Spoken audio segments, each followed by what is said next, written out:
back, everybody, to Thanks for Your Concern. You're here with Berenice. And I'm Ella. Welcome back. Wow. That was perfect. That was perfect. Pitch on point. I miss our little... Ella and I mostly spoke to each other in song. And I miss that. I love speaking musicals. in song. Yeah. Life is better when you sing about it, even if it's bad.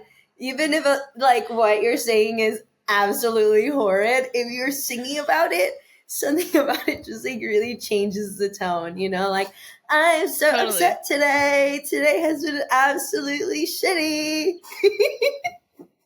Whatever you say. But Ella, how are you? Has today been absolutely shitty for you? I was riding the high before a little computer trouble that almost derailed this whole. Besides the computer trouble that almost derailed the podcast, and I was excited because I'm in really good spirits today. I'm in good spirits. Just feel it's the sunshine. We know it's the sunshine. It was fucking hot today, so that's why I feel good. But oh my god, do I have an update for you? Oh yeah? What is it? Oh yeah. Okay, let me tell you something. Uh-huh. A study just came out that say that 44% of couples break up after their first trip. Like, as in they cite it as one of the reasons why they break up and the catalyst for breakup. 44% after a trip. Wow. So if you make it through the trip, you're kind of solid? Yes. And what I said, well, I've been saying this for years. I say you have to go on an international trip. You want to know if you can fucking marry someone, get on an international trip early, because nothing brings out the worst in people than international travel. Okay? Travel, period. Some people are so irritating. I cannot. I get that. Makes sense. And so it's I was like, you know what? I've been saying this for years on the podcast and I feel very vindicated. I feel like I'm a philosopher of our times. Me and Berenice say things, and then clinical studies come out years later that prove us correct. And I'm just saying, science. Yeah. It's science. It's thinking, babes. So once I found that there was a scientific study that came out to support my views, I was hyped. Just turned the week around. Damn. You know what it is? It's I treat my life like if I was the study. I just love to put myself in predicaments and see how the situation turns out. So basically I'm my own test subject, but we could just wait for scientific papers to come out on society, and I guess that could save us some time, That would slow progress, okay? We're girls who are always progressing, so no. We're not waiting for the scientific study. No, we're not. Okay. We're going to make mistakes and hope for the best.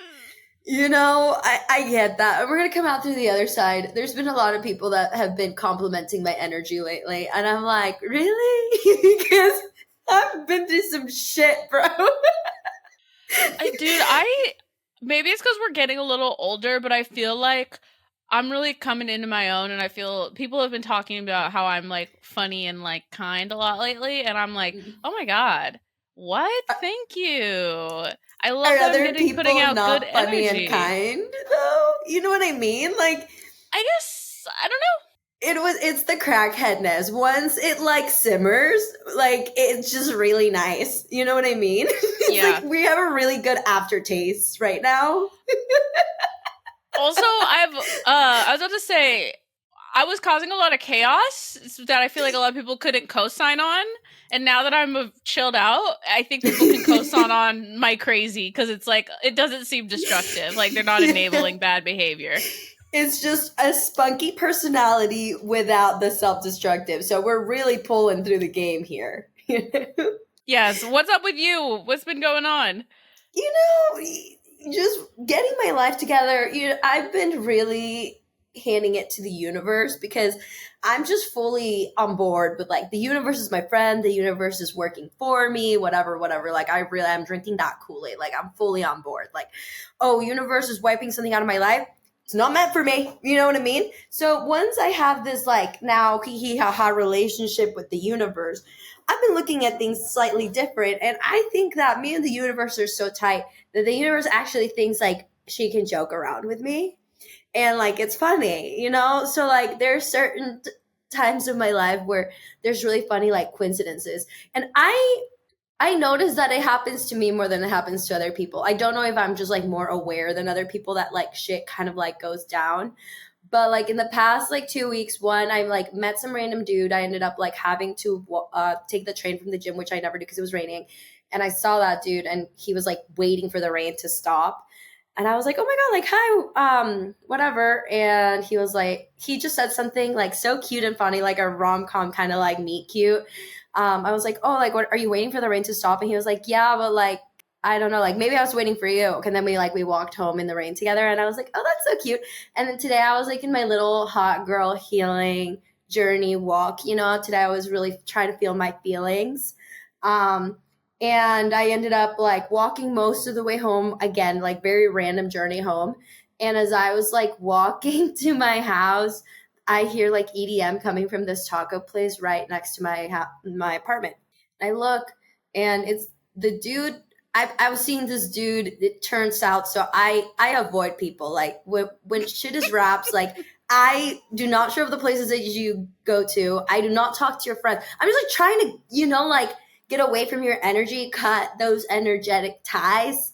Yeah. And I hear EDM, so I like turn, and it's like this man's like best homie who had like followed me and unfollowed me like a few days ago. Right. So I was like, oh, and then we make eye contact, except I had never seen this man like in the daytime before. So I wasn't sure if it was him. So I kind of gave him like is that you? And he gave me like oh, that's you. And I was like, ah! And the thing about it is that why I think it's funny that the universe wants to hee hee ha ha like this with me is because I live like in a very random part of Brooklyn in a very random part of a neighborhood, right? So there really is like no crossover with a lot of things. And like these people are from the Bronx and like this has happened to me before with people like from way south of Brooklyn in another area in New York. So, I'm just like trying to, I know I'm the universe's favorite because she just wants to joke with me. Like, I love it. Yeah, it's been funny over here. I mean, also maybe it's like a sign that you're like better than before, because you're just like can see the humor in it. Maybe.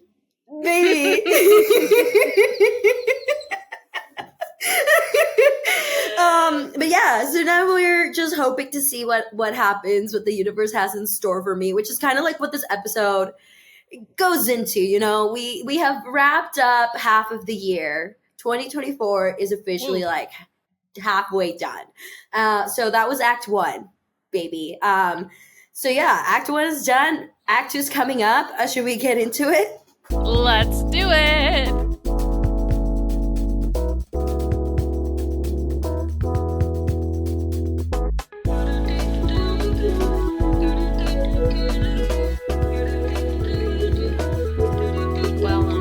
Thanks for your concern. All right, curtains on Act 1 of 2024. That's crazy. Yes. We're in, I guess it's Gemini season right now. Shout out to our Geminis. I don't have a lot of Gemini friends. Do you? Not off the top of my head. Yeah. That's it. I don't know what it is. I don't know what Gemini men stay the hell away from me. Y'all are weird. There's some ladies, but yeah, not a lot of Geminis in my life. The vibe is feeling good though. Oh yeah.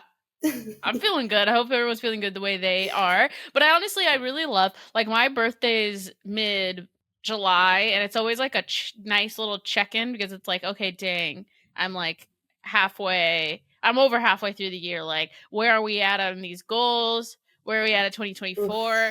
Berenice said a while ago that you should like plan your goals like quarters by the quarter.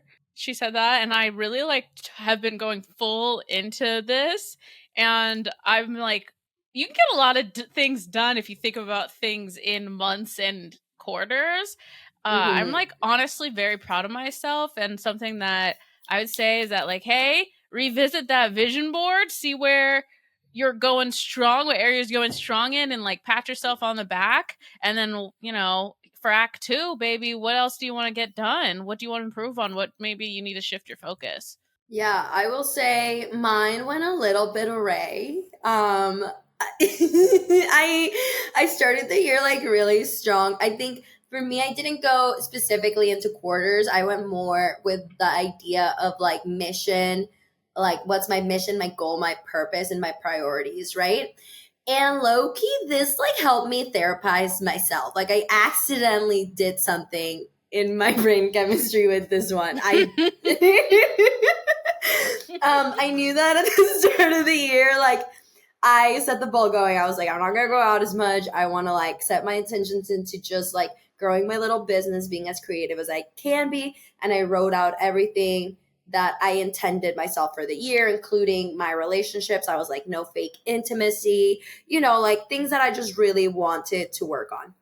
And then I also knew that I was going to Mexico this year. I got to go to Mexico for the first time in 18 years, see my family. Like I absolutely like, Snaps. regardless of anything that went down in act 1, like that was the highlight of my life. You know? So, Yeah. so in retrospect, a lot of other things seem really small when you like have such a win. Coming back, I did go through some emotional turmoil per se. I did get triggered, whatever. It's a pendulum swing, okay? You get good moments and you get not so good moments.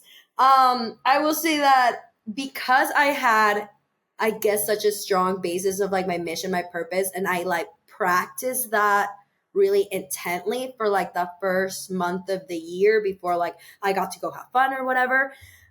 When shit started hitting the fan, usually I fall into some habits that are not like as cool or healthy or whatever. But because I had already like kind of set myself up to win, it made myself like I just didn't have time or like the energy to be broken. You know what I mean? Oof. Like girl, you are already set up for success. We cannot give into like I feel bad. Let me do everything I can to distract myself from this. So yes, you know, I have some things that we fall back into, but I'm able to like snap myself out of that because I set myself up to win. I set myself up to be reached out to for, you know, I feel like I manifested so tough that like when things were coming and I was like going through it, I'm like, okay, we can process our emotions on the like on our own, but we also have to keep going with the things that are lining up. And, you know, I'm feeling in that sense very grounded. So if you didn't Hell do your yeah. little mission at the beginning, maybe before act 2, this is a good time to do that, to figure out a way that you're going to remain grounded through the year, regardless of what comes your way. I love that. Like, I mean, a mission's really important in life, but I feel like it's like overlooked. And like, obviously, I hate capitalism, but like sometimes, like the things that businesses have set up are like a great thing that you can just do for yourself. Like, there's a reason why businesses have like missions and values and like goals. It's because it's a really great way to organize and like if you just kind of think about like, okay, as a person, what is my mission? What are my values? And then once you have, for me, when I kind of like wrote out those things, those were like the motivation to do the things that didn't feel like doing as much. You know, like honestly, some days I don't feel like going on a fucking walk, but I know that it's like related to my mission of being happy and having fun and living my best hot girl life. And so on those days where I'm like, oh, I don't want to feel like doing this, I'm like, you know what? Wait, but this is like for the fucking goal, babes. The goal, the mission is being hot and having fun. So I'm going to get my ass to do the things that I don't want to do. And I always end up thanking myself for it. Like sometimes I'm just not feeling these goals, but like afterwards, I'm like, oh my God, I'm so happy I did that. So it's just like kind of tricking yourself to be the best version of yourself. And like, I'm a huge proponent of taking breaks, but I think you can tell in your body when you need a break and when it's just like not something you're feeling particularly good about. Yeah, and I think with like setting up with mission goals and whatever, you give yourself direction, and this gives you like a really strong sense of self. And I think in life, we get lost in our experiences, things that happen to us as we are, you know, navigating emotional distress, life circumstances. But if you still have like a really strong sense of self of like, regardless of all this shit, this is who I am, this is where I'm headed, you're able to snap back into it like a lot quicker than I guess like I used to. Because when you get lost and you get confused and you're like, I don't even know what I want anymore, like, I'm sorry, that's so whiny. Like, I look back at those times where I felt so lost, but I wasn't really that lost. Like, core me, always there. And now when I'm like anxious, like a situation was making me anxious for a certain period of time, I was like, I know this is going to lead to a depression episode. How do I snap myself out of this, right? And it's like, okay, well, your mission is to be creative. And I'm like, okay, being creative also brings me joy. So let's just go focus on being creative. And that's how I'm going to get through this and channel this a little differently so I don't get into those patterns of behavior that ultimately have kept me in like really dark mental places. You know what I mean? Yeah. Life's too short for all that. Like, why have a bad time when you can have a good time? For real. Period. Preach. Yeah. We've had enough bad times already.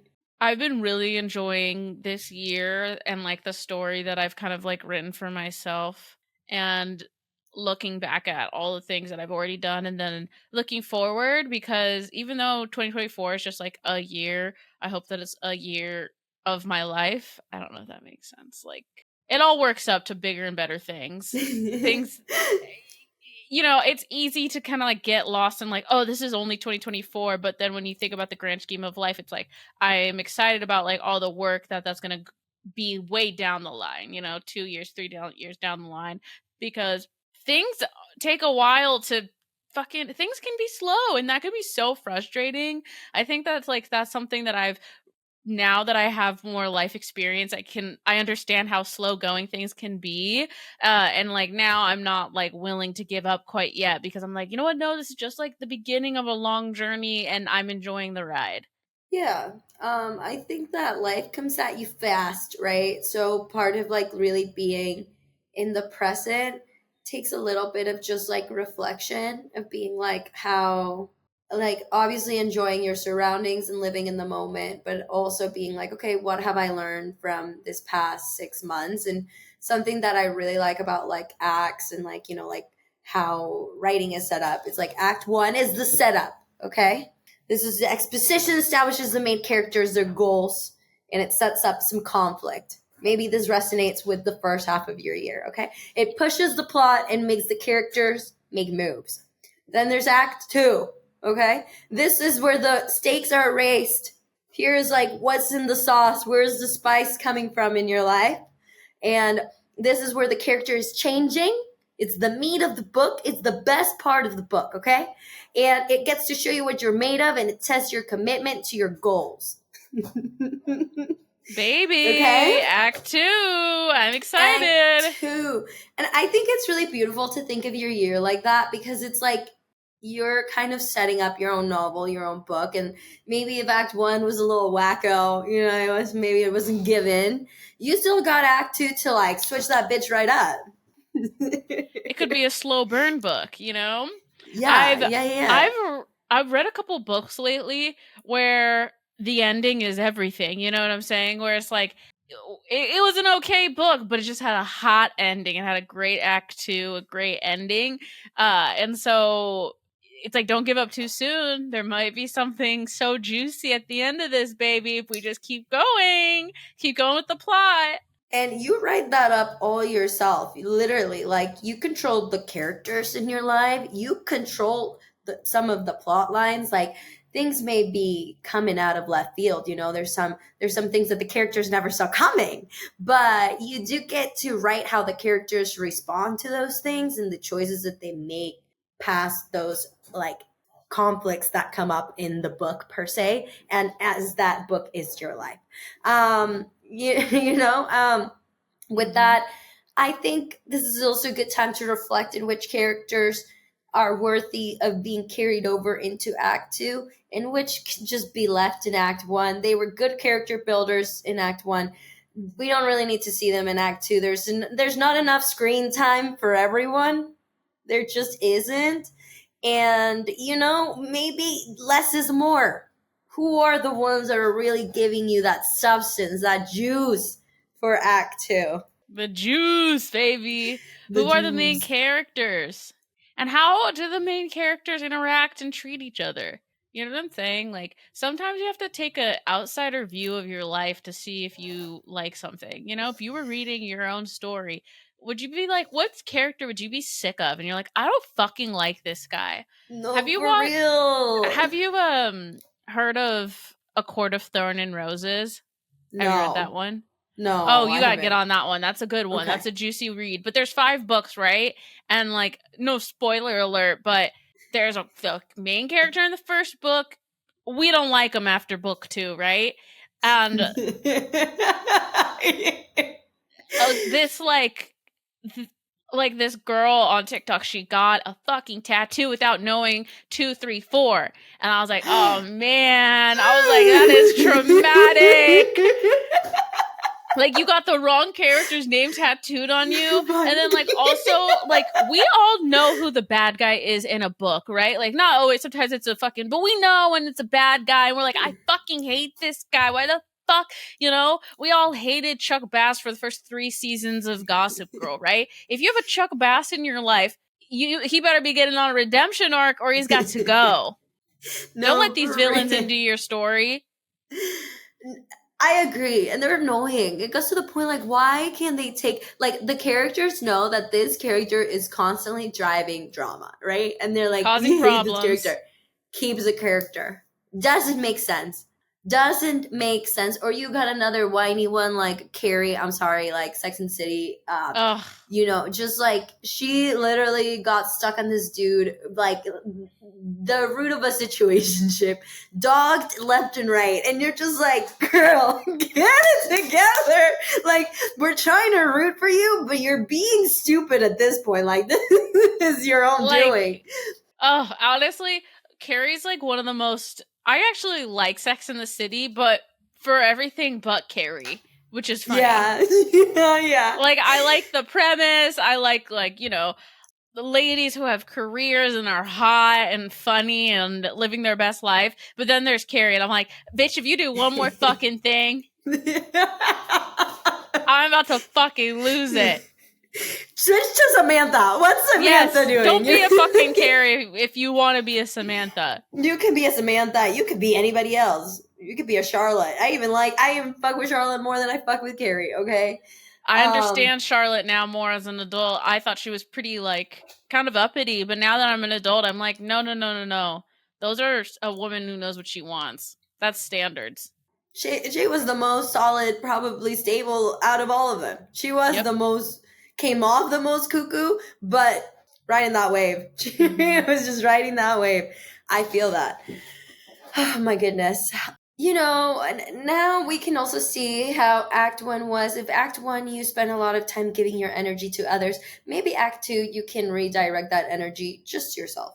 You saw something, it didn't work through. I don't know. It could be anything. It could be in friendships. It could be in relationships. You didn't feel like your energy was matched. Just take it away. Right back to us. Dunzo. I've never seen like a girl come out of a relationship and like put the energy in herself and not be like the hottest bitch of the land. You know what I mean? Like, there's just a glow when like a girl says, okay, I'm reclaiming my energy. Let me snatch that back. It's mine. Honestly, it's something that if you have some person in your life that you're not really sure of, let them out themselves by devoting time and energy to yourself and your own endeavors. Okay? Oof, because someone who is with the shits is going to be so down for you to do that, because someone that wants to see you succeed wants to see you investing time in your goals. Like, I think that sometimes, I know it's hard for me sometimes to feel like I'm being selfish, so I don't invest, as much time into myself as I might want to. I don't do that anymore, but it's actually not selfish. And also, if you're not going to be selfish, who's going to be selfish for you? No one. At the end of the day, you have to be like your own number one priority, because people have their own lives that they have to lead. 100%. And be grateful at the stage of your life that you're in. Like, celebrate that. If you're single right now, like, really be single for act two. Like, live that vida loca. Like, like, do the, write a little, like, single bucket list, because you never know when you're gonna stop being single. Okay? Let's be real. You never know if this is your last summer of hee hee ha ha's. Woo! Next summer you could be pregnant. Like, God forbid, but like. Not pregnant. I'm kidding. But like, anything could change. So just enjoy the stage in your life that has been gifted to you at this moment in time. Make the best out of that situation. Like, truly, don't have a bad time simmering over something that just didn't work out, or wishing that you were in a different place. You're in the place that you are for a reason. So, like, live that up, laugh as try to laugh, maybe act to as much as you possibly can. That's like a great goal. Yeah, punch it up. Yeah. Punch the seat up with some good bits. No, I mean, a mantra I say to myself kind of related to this is, I am the youngest I'll ever be and the hottest I've ever been. That saying is usually the youngest you'll ever be and the oldest you've ever been, but I don't like that. I don't even give a fuck. I'm just saying, I'm the hottest I've ever been, bitch. This is the youngest I will ever be, and this is also the hottest I've ever been. Hottest I've ever been. That's the hottest I've ever been. I truly believe that. No, it's true, because we know that hotness is a mentality. So regardless if this is the hottest that we've ever been, it doesn't really matter. But like, let's be real. I'm almost 30 now, and I feel like this is the hottest I've ever been, because like, you could say, oh, I was hotter when I was, I don't know, fucking 18 or some bullshit. But like, who am I attracting at 18? Teenage boys and pedophiles, all right? Like, that is not the vibe, okay? I am 30. I'm getting it from all ages, and it's age appropriate. I love that for me. Anyways, sorry, that was completely derailed. But anyways, I'm just saying, like, this, you are the hottest you've ever been, as long as you're in that mindset. And this is the youngest you'll ever be. So do that crazy thing for Act 2, jet set to Tokyo, Paris, what the fuck ever. Or do that thing like jumping out of an airplane, or whatever crazy goal that you don't think is possible. Do it, because it just adds to the plot. Yeah, and go hang out with your girlfriends. Honestly, I feel like anytime that I've been in a relationship where like it subsides, I'm like, damn, like, honestly, I wish I just hung out with my friends more. You know what I mean? So while you have the time, hit them up. Go grab some coffee. Go check in with your homies. They another person has a whole other plot, storyline, life going on there. Go read that book for a while, Oh yeah, I love, eat it up. No. See what's up with people.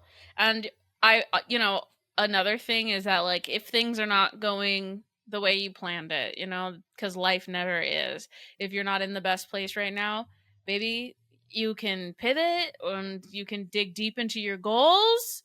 It's never too late. And even if you're listening to this episode, you could re-listen to this episode in December and still pivot your year, It's all perspective. Oh, yeah. You can do it. Act 2 starts whenever you want it to start, actually. It's just a shift. And personally, I'm feeling the shift. We're letting the saddies end. We're, giving them grace, saying, I'll carry you with me. But we're moving on. We're moving forward. We're moving that direction, And it's a good place when you can pivot. Yep, baby. And Yeah. before you know it, it's going to be 2025. Can you believe that? Time just goes by so quickly. Let's just stay present right now. I don't know. Well, I'm presently feeling like time is going quickly. So I'm just trying to enjoy every moment as it comes, because before I'm going to close my eyes and open it, and it's going to be, we're doing our 2025 episode, Time has been flying by. Time has been flying by.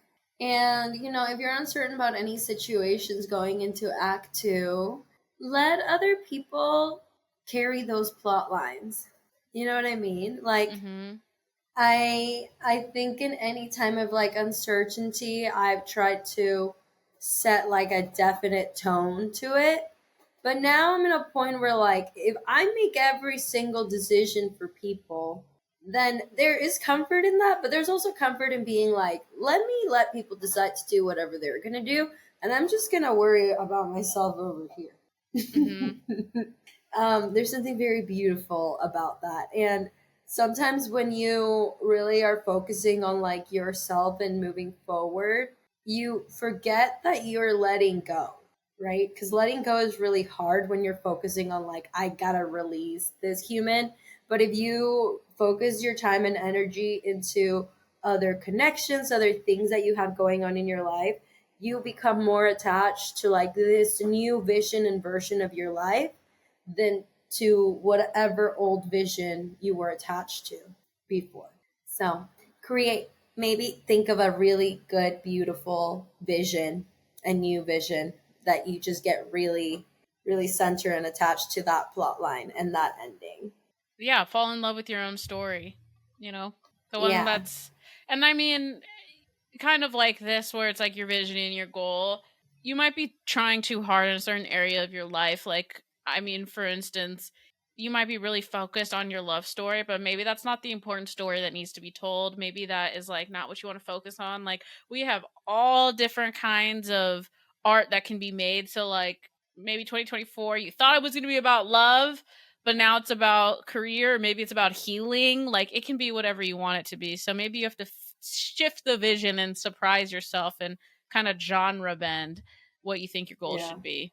Focus on the love story with yourself. If you really sit and think about the ups and the downs that you've had with yourself, I think those are probably juicier and way more like thoughtful than like some dude or like, like a partner just not showing up, not being in the place that they could meet you. There's more substance in the journey of love that you have with yourself.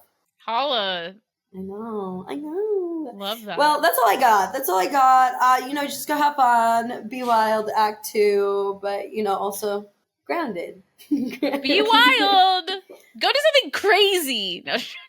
And then tell us about it. Be like, I did this crazy, cringy thing, and I needed to share it with you. Please DM us at things number 4 you're concerned. Or, if you want to tell me a secret personally, you can. I'm at Berenice the DSM. Secrets in the inbox at Ella L Tutor. We love you.